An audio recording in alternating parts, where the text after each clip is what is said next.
Hi hello guys, welcome back to my YouTube channel. So ಇವತ್ತಿನ video ತುಂಬಾ informative ಆಗಿರುವಂಥ ವಿಡಿಯೋನ ಸ್ಕಿಪ್ ಮಾಡದಲ್ಲೇ ಪೂರ್ತಿಯಾಗಿ ನೋಡಿ.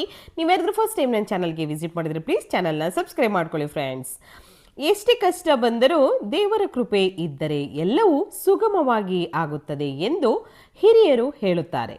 ಆದರೆ ವರ್ಷದಲ್ಲಿ ಒಮ್ಮೆ ಮಾತ್ರ ಬರುವ ಒಂದು ವಿಶೇಷ ಮಾಸ, ಸಣ್ಣ ಪೂಜೆ, ಸಣ್ಣ ದಾನ, ಸಣ್ಣ ದೀಪಾರಾಧನೆ 1000 ಪಟ್ಟು ಪುಣ್ಯವನ್ನು ನೀಡುತ್ತದೆ.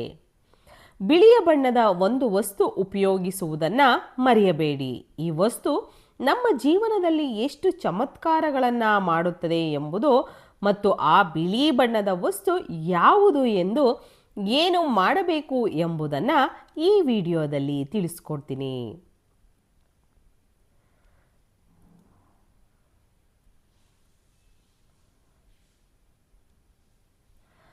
ಅಧಿಕ ಮಾಸದಲ್ಲಿ ಬಿಳಿಯ ಬಣ್ಣದ ವಸ್ತು ಗ್ರಹದೋಷ. ಇದು ಎಲ್ಲ ಸಫರ್ ಮಾಡಿದ, ನೀವು ಕಷ್ಟ ಕಣ್ಣೀರು ಅಂತ ಕೈ ತೊಳೆದ ಇರ್ತೀವಿ. ಹಾಗಾಗಿ ಮುಂದೆ ನಾವು ಹೇಳ್ತೀನಿ ನಿಮಗೆ ಇದರ ಬಗ್ಗೆ.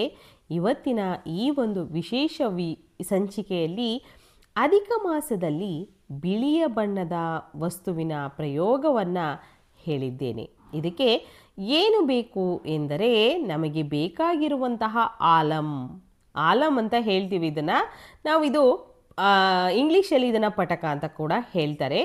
ಗ್ರಂಥಿಗೆ ಅಂಗಡಿಯಲ್ಲಿ ಅಥವಾ ಕಿರಾಣಿ ಅಂಗಡಿಯಲ್ಲಿ ಕೂಡ ಇದು ಸಿಗುತ್ತದೆ. ನೀರನ್ನು ಶುದ್ಧೀಕರಣ ಮಾಡುವುದಕ್ಕೆ ಟ್ಯಾಂಕರಲ್ಲಿ ಹಾಕ್ತಾರೆ. ಆಲಂ ಅಂತ ಇದನ್ನು ಕರೀತಾರೆ. ಇಂಗ್ಲೀಷಲ್ಲಿ ಪಟಕ ಅಂತ ಕೂಡ ಕರೀತಾರೆ. ಮುಂದೆ ಇಷ್ಟು ಸಣ್ಣ ತುಂಡು ಆಲಮ್ಮನ್ನು ಖರೀದಿ ಮಾಡಿ. ಸಣ್ಣ ತುಂಡು ಸಾಕು. ಇದರ ಜೊತೆಗೆ ಕರ್ಪೂರ, ಭೀಮಸೇನಿ ಕರ್ಪೂರ ಇದ್ದರೆ ಒಳ್ಳೆಯದು. ಇಲ್ಲ ಅಂತ ಅನ್ನೋದಾದರೆ ಕೆಮಿಕಲ್ ಕರ್ಪೂರವನ್ನು ನೀವು ಉಪಯೋಗಿಸಬಹುದು. ಭೀಮಸೇನಿ ಕರ್ಪೂರವನ್ನು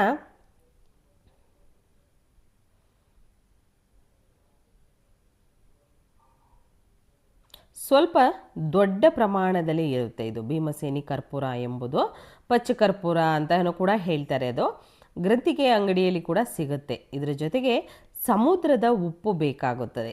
ರಾಕ್ ಸಾಲ್ಟ್ ಅಂತ, ಹರಳುಪ್ಪು ಅಂತ ಹೇಳ್ತೀವಲ್ಲ. ಸೊ ಈ ಒಂದು ವಸ್ತು ಕೂಡ ಈ ಒಂದು ಪ್ರಯೋಗಕ್ಕೆ ಬೇಕಾಗಿರುವಂಥದ್ದು. ಸೊ ಖಂಡಿತವಾಗ್ಲೂ ಎಲ್ಲ ಕಷ್ಟ ಏನಿದೆಯೋ ಮತ್ತು ದೃಷ್ಟಿದೋಷ ಈ ಥರದ್ದು ಎಲ್ಲ ಸಮಸ್ಯೆಗಳಿಗೂ ತುಂಬಾ ಒಳ್ಳೆಯದು ಅಂತಲೇ ಹೇಳ್ಬೋದು ಈ ಒಂದು ಪರಿಹಾರ. ಸೊ 3 ಸಾಮಗ್ರಿಗಳನ್ನು ನೋಡಿ. ನಾಳೆ ಅಥವಾ ಇವತ್ತೇ ಆದರೆ ಇವತ್ತು ಮಾಡ್ಕೋಬೋದು, ಅಥವಾ ನೀವು ನಾಡಿದ್ದು ಮಾಡ್ಕೊಳ್ತೀವಿ ಅಂದರೆ ಹಾಗೆ ಕೂಡ ಮಾಡ್ಕೋಬೋದು. ನಿಮಗೆ ಈ ಅಧಿಕ ಮಾಸ ಸ್ಟಾರ್ಟ್ ಆಗಿದೆ, ನಾಳೆನೇ ಇದನ್ನು ಮಿಶ್ರಣ ರೆಡಿ ಮಾಡಿ ಇಟ್ಕೋಬೋದು.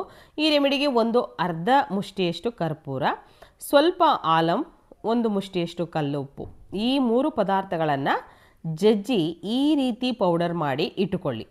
ಈ ಪೌಡರನ್ನ ಏನು ಮಾಡಬೇಕು ಅಂದರೆ, ಒಂದು ಗಾಜಿನ ಬೌಲ್ ತಗೊಳ್ಳಿ. ಆ ಗಾಜಿನ ಬೌಲಿಗೆ 1 ಚಮಚ, 2 ಚಮಚ, 3 ಚಮಚದ ಮಿಶ್ರಣ ಪೌಡರನ್ನು ಹಾಕಬೇಕಾಗುತ್ತೆ. ಪಚ್ಚಕರ್ಪೂರ, ಪಟಕ ಮತ್ತು ಕಲ್ಲುಪ್ಪು 3 ಜಜ್ಜಿ ಪುಡಿಯನ್ನು 2 ಚಮಚ ಒಂದು ಗಾಜಿನ ಬಟ್ಟಲಿಗೆ ಕುಡಿಯೋ ನೀರನ್ನು ಹಾಕಬೇಕಾಗುತ್ತೆ. ಒಂದು ಬೆಡ್ರೂಮಲ್ಲಿ ಇಡಿ, ಮತ್ತೊಂದು ಬಟ್ಟಲನ್ನು ಅಡುಗೆ ಮನೆಯಲ್ಲಿ ಇಡಿ, ಒಂದು ಬಟ್ಟಲನ್ನು ಮನೆಯ ಹಾಲಿನಲ್ಲಿ ಇಡಿ, ಇನ್ನೊಂದು ಬಟ್ಟಲನ್ನು ನಿಮ್ಮ ಬಾತ್ರೂಮಲ್ಲಿ ಇಡಿ. ಈ 4 ಬಟ್ಟಲುಗಳನ್ನು ನೀವು ಈ ಅಧಿಕ ಮಾಸ ಮುಗಿಯುವವರೆಗೂ ಉಪಯೋಗಿಸಿಕೊಳ್ಳಿ. ಆದರೆ ಒಂದು ಕಂಡೀಷನ್ ಏನು ಎಂದರೆ, ಪ್ರತಿ 3 ದಿವಸಕ್ಕೆ 1 ಸಲ ಇದರೊಳಗಿರುವ ನೀರನ್ನು ಮತ್ತು 2 ಚಮಚ ಕರ್ಪೂರ ಮತ್ತು ಉಪ್ಪು ರೆಡಿ ಮಾಡಿರುವಂತಹ ಪುಡಿಯನ್ನು ಸೇರಿಸಿ 3 ದಿವಸಕ್ಕೆ 1 ಸಲ ನೀರು ಚೆಲ್ಲಿ ಹೊಸದಾದಂತಹ ನೀರನ್ನು ಹಾಕಿ ಅದರೊಳಗಡೆ ಈ ಪುಡಿಯನ್ನು ಹಾಕಿ. ಜೂನ್ 15ರವರೆಗೂ ಕೂಡ ತಿಂಗಳು ಪೂರ್ತಿ ಈ ಬಟ್ಟಲು ಮನೆಯಲ್ಲಿರಲಿ. 3 ದಿವಸಕ್ಕೆ 1 ಸಲ ವಾಟರ್ ಚೇಂಜ್ ಮಾಡ್ತಾ ಇರಿ.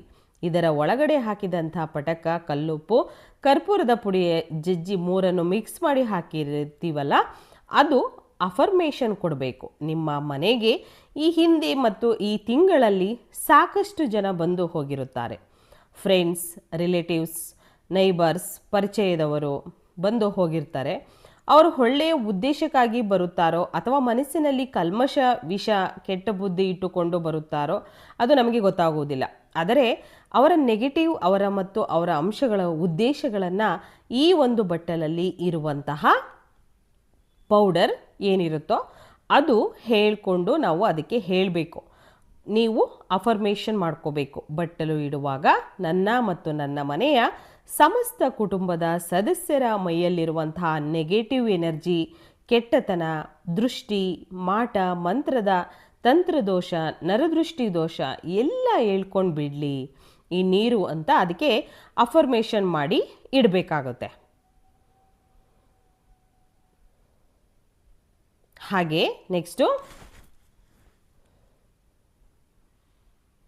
3 ದಿನಕ್ಕೆ ಒಂದು ಸಲ ನೀರನ್ನು ಬದಲಾವಣೆ ಮಾಡಿ ಹೊಸ ನೀರನ್ನು ಹಾಕಿ ಅದಕ್ಕೆ ಪುಡಿ ಹಾಕಿ ಕಲಕಿ ಎಲ್ಲೆಲ್ಲಿ ಇಡಬೇಕೋ ಅಲ್ಲಲ್ಲಿ ಇಟ್ಟು ಬಿಡಿ. ತಿಂಗಳು ಪೂರ್ತಿ ಇರಲಿ. ಮತ್ತೆ ನಿಮಗೆ ಪುಡಿ ಉಳಿಯುತ್ತಲ್ಲ ಆ ಪುಡಿಯನ್ನು 3-4 ದಿವಸಕ್ಕೆ ಒಂದು ಸಲ ಒಂದು ಅರ್ಧ ಚಮಚ ಸ್ನಾನದ ನೀರಿಗೆ ಹಾಕಿಕೊಂಡು ಸ್ನಾನ ಮಾಡಿ. ಇನ್ನೊಂದು ಬೌಲಲ್ಲಿ 1 ಚಮಚ ಹಾಕ್ಕೊಂಡು ನೀವು ಪ್ರೋಕ್ಷಣೆ ಮಾಡಬಹುದು. ಮನೆಯೆಲ್ಲ ನೀವು ಪ್ರೋಕ್ಷಣೆಯನ್ನು ಮಾಡ್ಬೋದು. ಅಥವಾ ನಿಮ್ಮ ಗಾಡಿಗಳಿಗೆ, ವೆಹಿಕಲ್ಗಳಿಗೆ, ಅಂಗಡಿಯಲ್ಲಿ ಎಲ್ಲ ಕಡೆಯೂ ಕೂಡ ಪ್ರೋಕ್ಷಣೆಯನ್ನು ಮಾಡಬಹುದು. ಅಧಿಕ ಮಾಸದಲ್ಲಿ ಈ ಪೌಡರ್ ಬಿಳಿಯ ಬಣ್ಣದ ಪೌಡರ್ ಎಲ್ಲದನ್ನು ಕ್ಲೀನ್ ಮಾಡುವಂತಹ ಒಂದು ಮಾಸ. ಮೊದಲನೆಯದಾಗಿ ಮನೆಯನ್ನು ಕ್ಲೀನಾಗಿ ಇಟ್ಕೊಳ್ಳಿ. ಮನೆಯನ್ನು ಕೊಳಕಾಗಿ ಇಟ್ಟುಕೊಳ್ಳಬಾರದು. ಭಗವಂತನ ನಾಮಸ್ಮರಣೆ, ಇನ್ನೊಬ್ಬರಿಗೆ ದಾನ ಧರ್ಮ ಕಾರ್ಯಗಳನ್ನು ಎಷ್ಟು ನಾವು ಒಳಿತನ್ನು ಬಯಸುತ್ತೀವೋ ಅಷ್ಟು ಒಳ್ಳೆಯವರಾಗಿರ್ತೀವಿ. ಅಷ್ಟೇ ನಮಗೆ 100 ವರ್ಷ ಈ ಸುಖವನ್ನು ತಂದು ಕೊಡುವಂತಹ ಒಂದು ಮಾಸವಾಗಿದೆ.